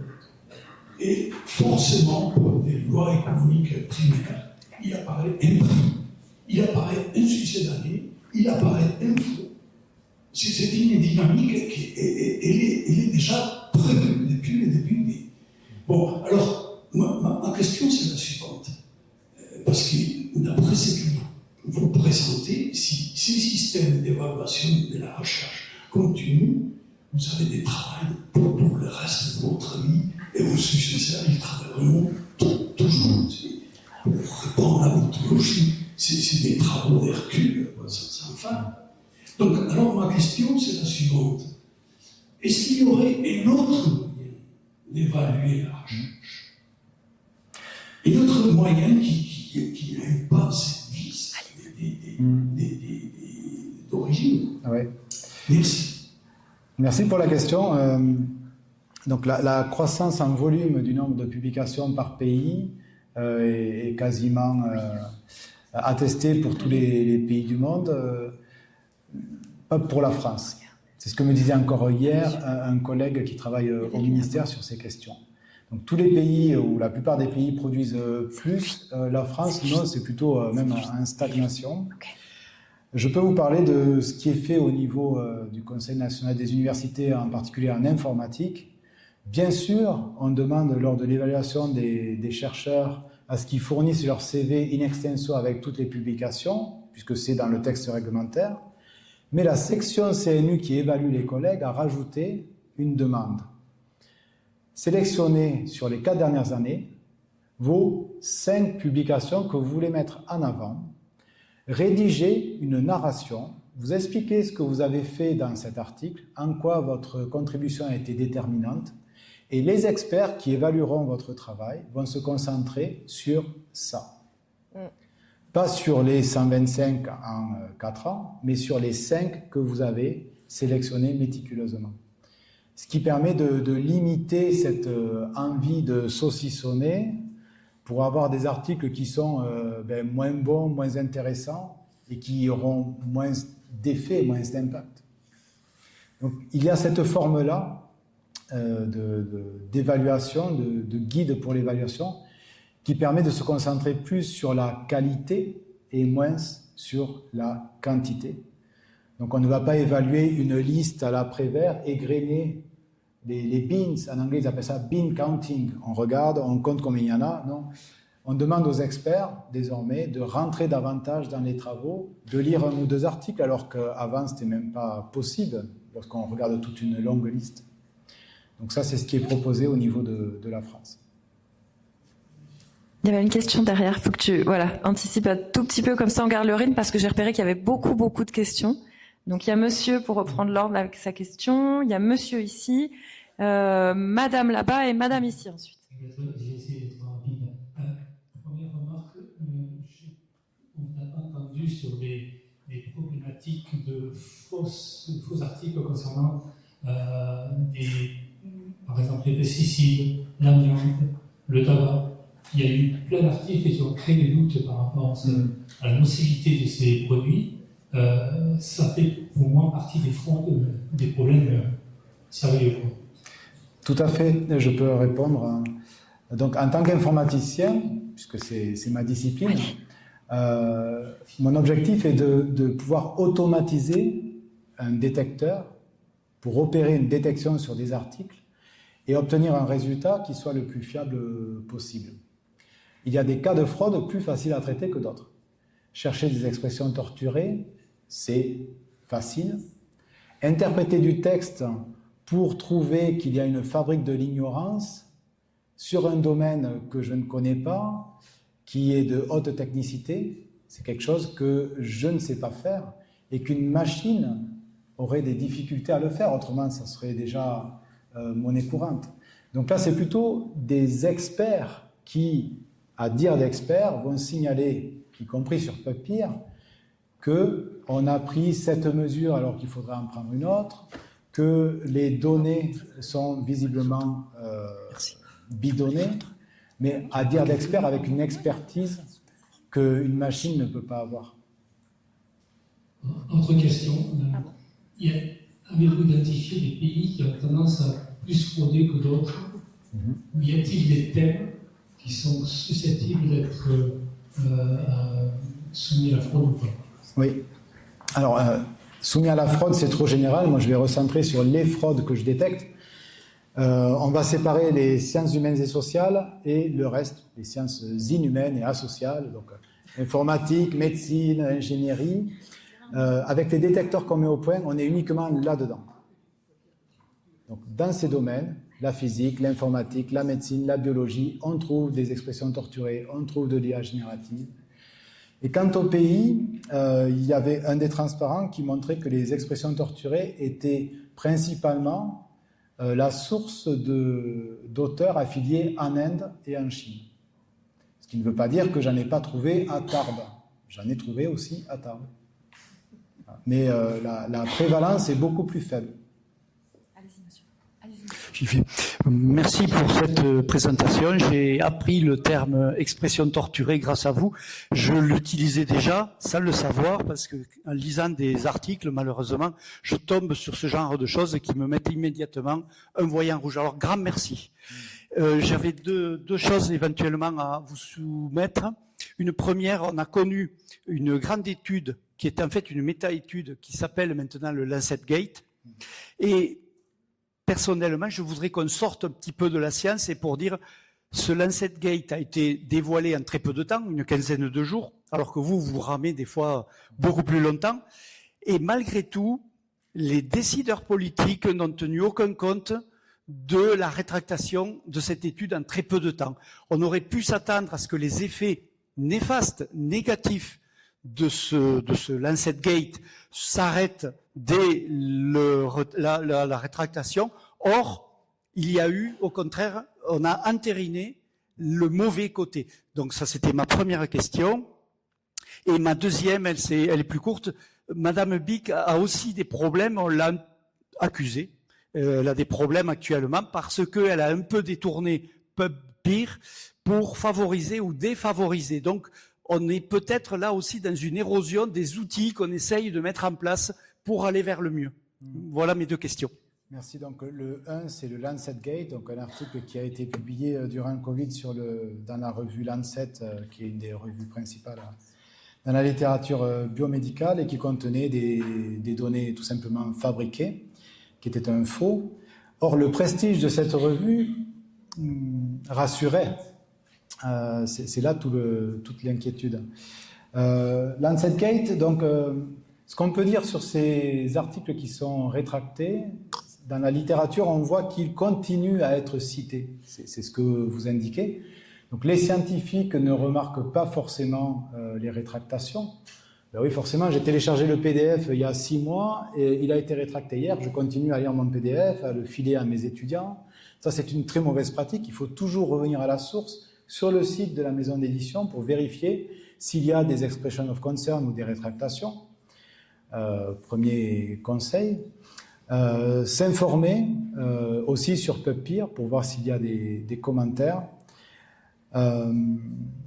C'était le premier point. Le second point sur Elisabeth Bick, qui est en photo ici, donc qui est une personne qui a une capacité extraordinaire. Elle arrive à identifier sur des photos qui représentent des tumeurs, des coupes d'organes, qu'il y a eu des altérations. Donc quelqu'un a utilisé Photoshop pour effacer la tumeur ou pour déplacer. Voilà, ça existe et tous les jours, vous avez au moins 20 exemples dans PubPeer qu'Elisabeth Bick détecte avec ses yeux. Il y a peut-être 2 ou 3 personnes dans le monde qui font ça avec leurs yeux.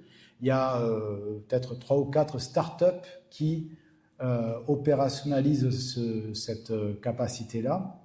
Et ce que vous indiquez, c'est que certains chasseurs de fraude, et il n'y a pas qu'Elisabeth Bick, il y en a d'autres, choisissent leur cas, non pas en fonction du type de problème, comme je peux le faire.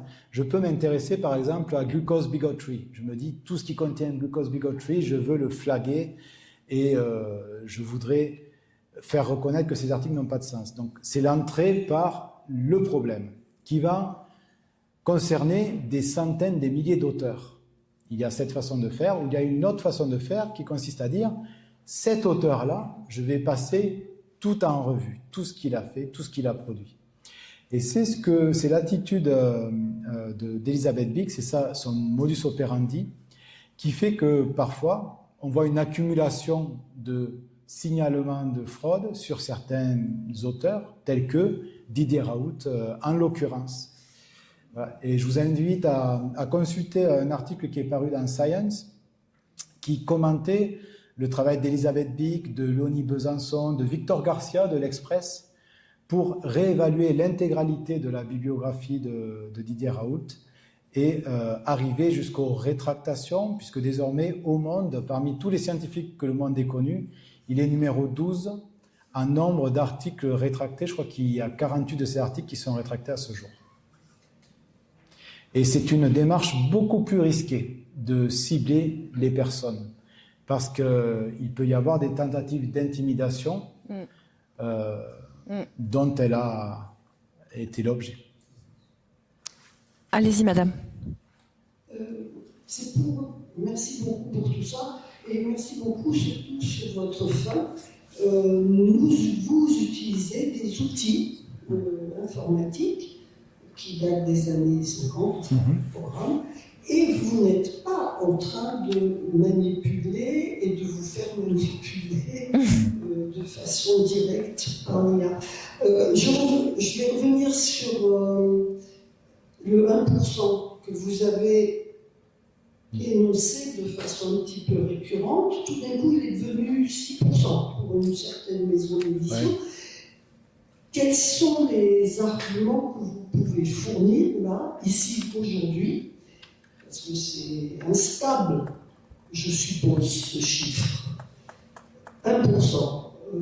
Quels sont, sur quoi vous pouvez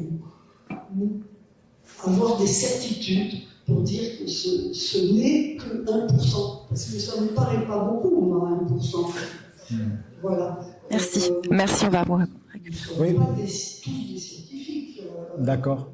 Qui publient ici. Voilà. Alors, la certitude, c'est ces chiffres-là, 3 pour 10 000 sur les expressions torturées, sur ma spécialité, ce que je détecte, le 3 pour 10 000. Ça, c'est certain. Après, sur tous les problèmes de fraude, d'intégrité qui peut arriver, donc FFP, fabrication, falsification, plagiat, le fait d'usurper le nom de quelqu'un, etc. Il y a des scientifiques qui tentent de faire des estimations. Et on trouve des pourcentages qui peuvent aller de très faibles jusqu'à 25%, 30%, mais je n'ai pas assez de certitude dans ces chiffres pour les adopter moi-même. Donc ce qui sera retenu aujourd'hui, c'est sur les expressions torturées, c'est 3 pour 10 000. Et au final, quand on ramène le nombre 24 000 articles ou 22 000 avec des phrases torturées sur la production mondiale 160 millions, c'est ce chiffre-là qu'on peut retenir. Donc c'est bien moins que 1% d'articles avec des références torturées, des expressions torturées. Voilà. Merci. Merci, bonjour. Merci, oui, c'est bien. Merci pour tout.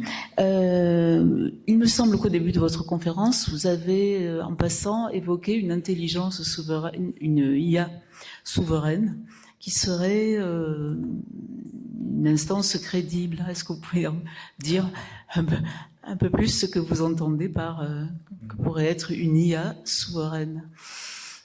Alors en fait, je relayais ce message-là reçu par le directeur de la Sûreté et fonctionnaire sécurité défense du CNRS, qui nous empêche d'utiliser une IA non souveraine, donc fournie par des entreprises à l'étranger.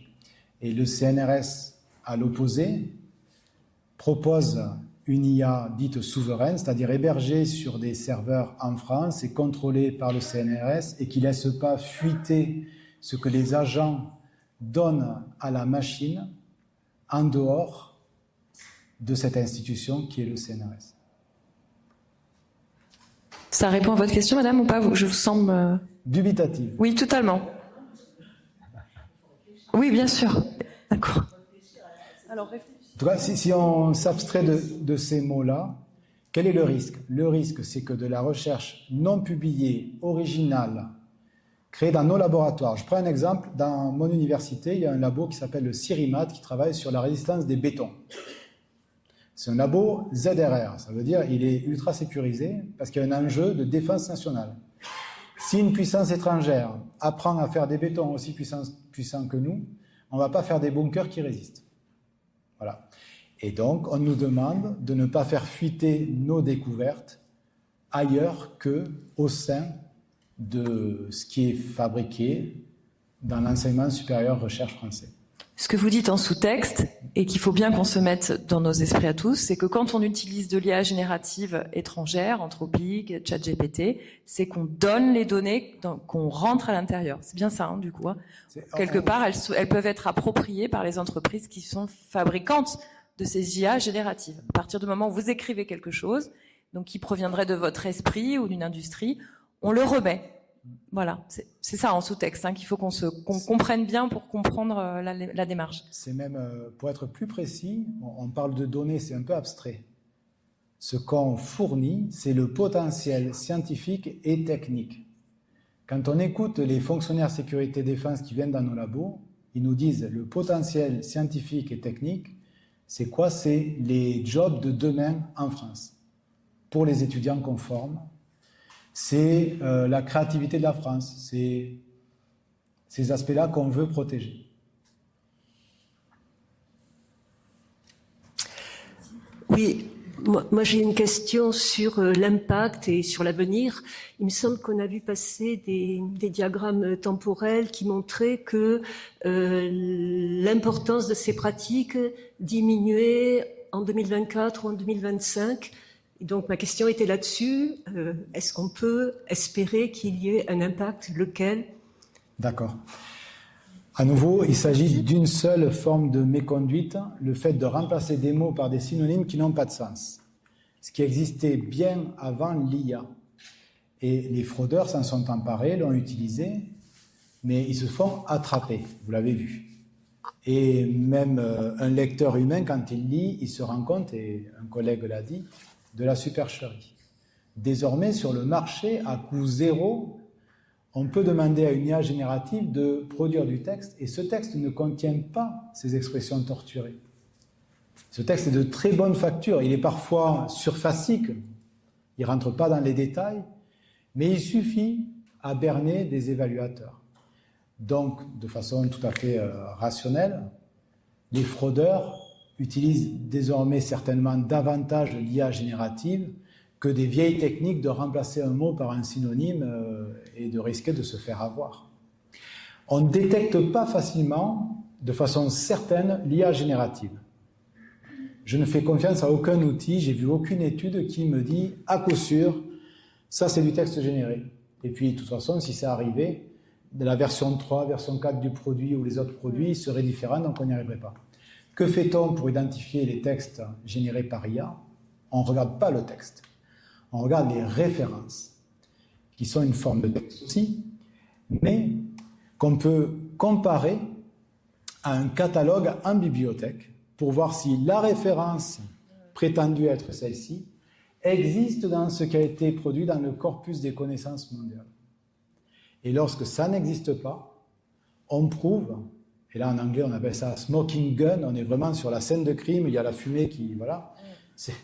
On a prouvé que l'auteur, l'autrice a employé un outil, peu importe lequel, mais en tout cas a mis des références qui n'existent pas, ce qui est une faute professionnelle. C'est comme si des journalistes vous racontaient dans Le Monde avoir interviewé monsieur et madame X et ça n'a jamais eu lieu. Ou même ce monsieur et madame X prétendu être le PDG de telle société n'existe pas. On en est là. Et allez sur Papier ce soir pendant, fixez-vous, 15 minutes. Moi, tous les soirs, j'y passe 45 minutes parce que je lis tout ce qu'il y a. Bon. 15 minutes au début, c'est pas mal. Et vous regardez tous les types de méconduites qui sont signalés et vous allez voir que massivement, aujourd'hui, qu'est-ce qu'on trouve? Des références qui sont hallucinées, donc qui n'existent pas, ou encore pire, et là, pour des personnes comme toi qui connaissent bien la documentation, ça va vous faire halluciner. Désormais, ce qu'on trouve, c'est dans l'article, la référence existe bien, donc l'auteur, l'année, le titre, numéro de page, tout est nickel. Il y a un DOI, qui est un identifiant, qui pointe vers autre chose. Et les machines qui traitent ces articles pour compter combien il y a de citations vont utiliser plutôt l'identifiant, qui est plus facile à traiter, que la référence en entier. Donc les fraudeurs changent le DOI pour faire indexer ce DOI plutôt que la référence en entier et berner les outils qui calculent les métriques. On en est là. Et là, à nouveau, comment détecter cette fraude? Avec de l'informatique des années 50, 60, 70, des comparaisons de chaînes de caractères. Je prends la référence, je prends le DOI, je le suis, je trouve la référence vers qui est pointée, et je compare les deux. Il n'y a pas besoin de dire. Un petit commentaire rigolo de monsieur. Juste pour confirmer, hors du domaine scientifique, pour nous, lecteurs, Amazon a des gros problèmes avec des gens maintenant qui commandent des livres n'ayant jamais existé. Qui sont produits par des machines. Méfiez-vous aussi des évaluations, vous savez, les reviews, les gens qui disent c'était fantastique, etc. Et il y a tout un marché pour ça. Donc c'est l'ère de la tromperie, il faut se méfier. Là, il y a tu peux lui donner le micro, s'il te plaît? Oui, moi j'aurais une remarque à faire sur le fait que l'anglais est utilisé universellement dans la recherche et que des erreurs, quand on cherche du plagiat, on cherche un usage non conventionnel de l'anglais, comme bigotry qui serait utilisé dans un contexte religieux. Mais ce n'est pas forcément un signe de plagiat, c'est une mauvaise traduction, c'est plein de choses. Par exemple, j'étais surpris de voir le premier diapo quand je suis arrivée aujourd'hui, c'était fake news, qui veut dire du nouveau faux. C'est pas fausse information, parce que nous, c'est pas nous. C'est nous, c'est nouveau, et nous, c'est les informations. Et aussi, un autre diapo, là, quand vous avez parlé de la recherche au pied de l'argile, vous mettez deux catégories, problématique et concerning. Ah oui. Alors que c'est un subject of concern, c'est une préoccupation, mais concerning veut dire que ça fait référence à. Donc je me dis, dans ces articles, il y a cette nationalité qui partage l'écriture, il y a aussi le facteur humain, qui n'est pas forcément plus correct que l'IA. Sauf que le problème avec l'IA, c'est que ça va être toujours un langage conventionnel et il n'y aura jamais de créativité.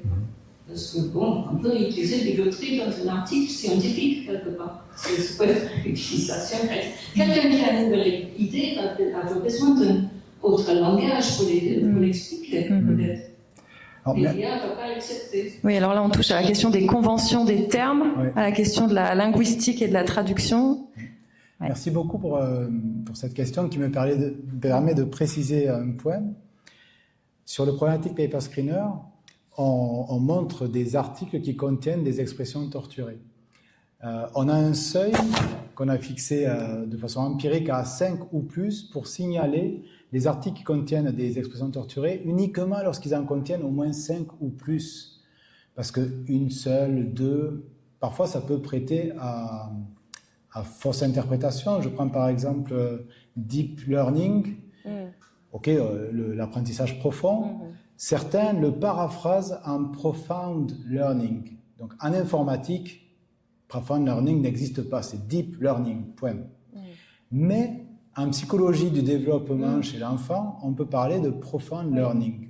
Donc selon le contexte, la phrase, l'expression peut être torturée ou pas. Le fait d'en demander 5 ou plus permet d'éviter des faux positifs, de signaler, de lever le drapeau rouge un peu trop souvent. Donc, en faisant ça, 5 ou plus, sur le site, vous n'avez que 3% de ce qui est trouvé par le détecteur de phrases torturées. Et c'est en ces 3% qu'on a le plus confiance. Oui, ça permet d'être une vigilance, de faire émerger, finalement, avec après une grille de vérification, en fait. Il faut le penser peut-être plutôt comme ça, c'est ça.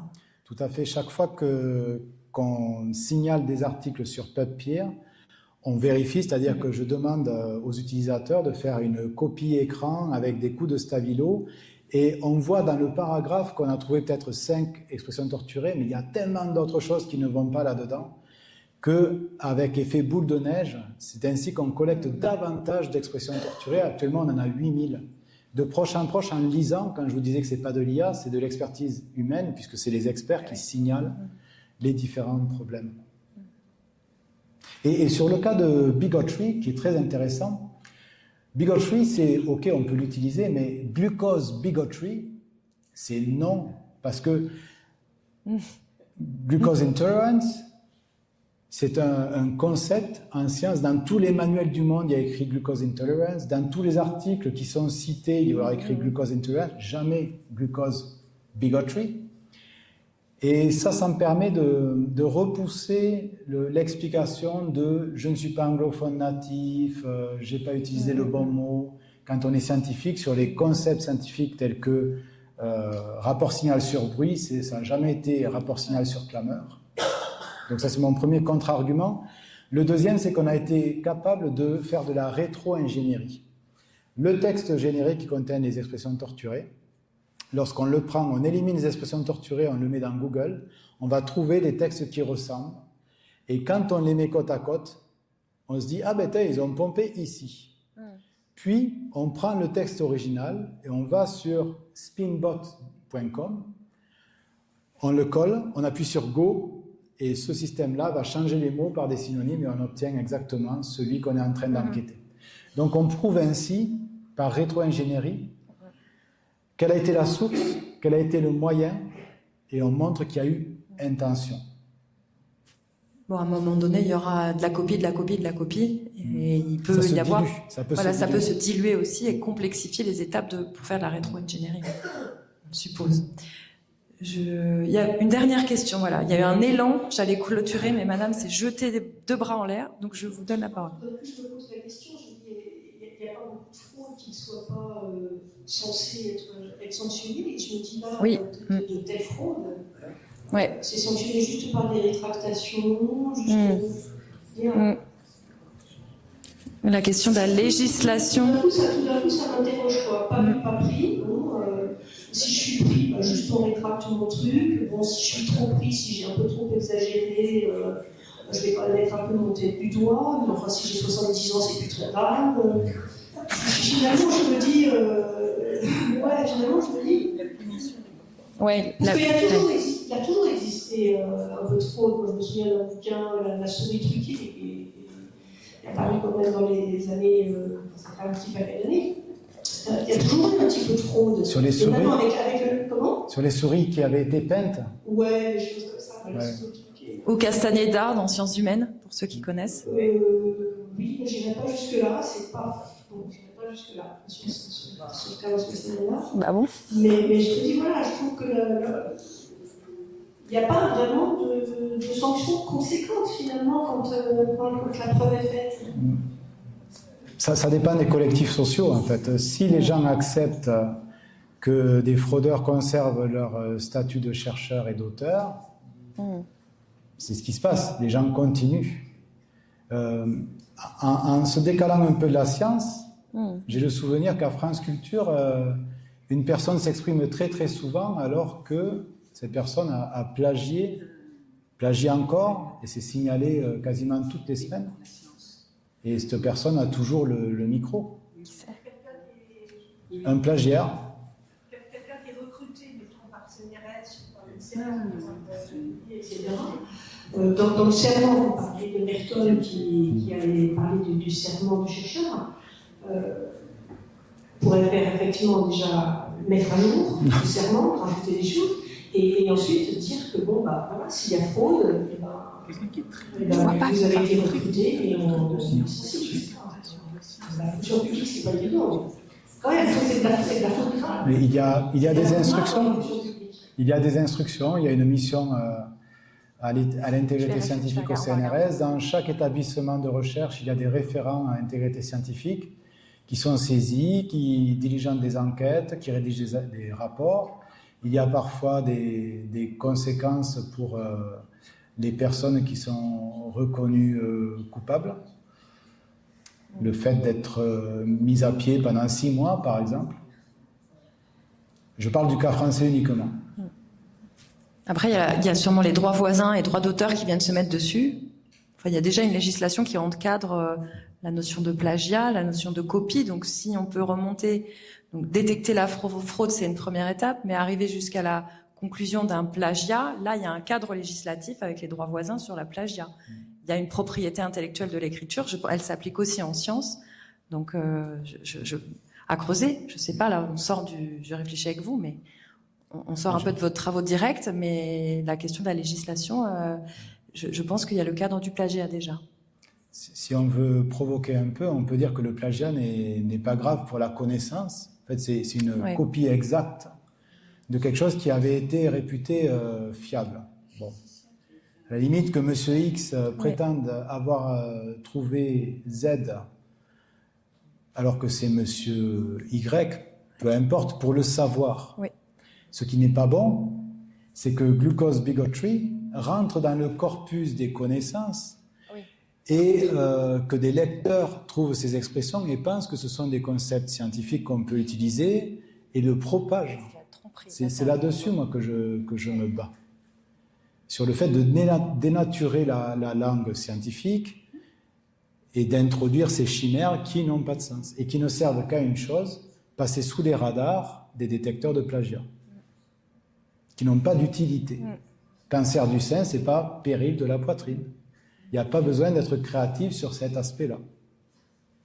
Et au contraire, pour se comprendre entre scientifiques, si je parle à quelqu'un des méthodes que j'ai utilisées, si je parle d'un bayésien naïf, il me comprendra mieux que si je dis un bayésien crédule. Ouais. La convention de langage est nécessaire pour se comprendre en sciences. Bien, on va clore. Je voudrais qu'on remercie vraiment chaleureusement notre invité Guillaume Cabanel.